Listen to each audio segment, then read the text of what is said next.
The push for new veteran ID cards comes to a screeching halt after a high demand for the wallet-sized cards crashes the Department of Veterans Affairs website.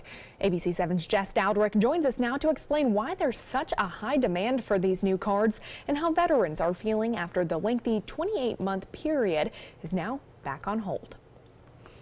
Jacqueline, right now, unless you're a retired veteran or have a VA medical card, you don't have any sort of wallet-sized form of identification.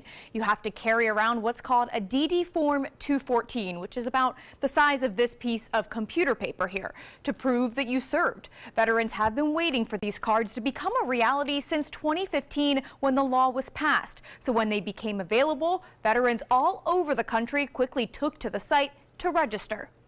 When you are a vet and someone tells you you're not something, it's disheartening. Veteran Brian Jacobs says it's a pain having to carry around a large piece of computer paper just to prove to others that he's a veteran. I do have a copy of my member for DD-214 in my car at all times, and it's one of those things I get scared to carry it with me, just because it's the original, and it's one of those things I was like, because some people make you bring the original. A copy's not good enough. Other veterans think it's so much of a pain that they don't carry it around at all. The reality is you're just not going to do it, and it contains all your personal information like your social and whatnot, and today, I mean, you got to be protective of that information. In 2015, the government decided to issue veteran ID cards. Veterans have since waited 28 months to be able to even start applying for the cards. The application process recently opened, but was quickly shut down. This error message being given to applicants, describing a high volume of traffic, saying the VA is working to solve the problems. Some veterans now feeling like it's just another failure for the VA to deal with.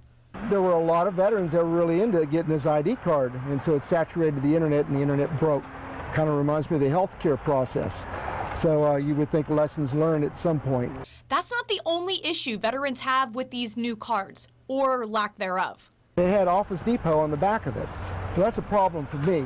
It's a problem with many veterans that I've talked to, because I'm not saying it's exploitation, but it's not exactly the professional card that we're looking for our veterans to carry. Remember, they've got a lot of pride. The VA hasn't provided any estimate of when the issue of the broken site would be fixed. There's no word on whether or not the Office Depot logo will even be taken into consideration. Put the letter V on driver's licenses to indicate that he or she was a veteran. But Hunsinger says before these cards, there was no uniform way to prove your service. Hunsinger has reached out to the VA and says so has Congressman Vern Buchanan's office.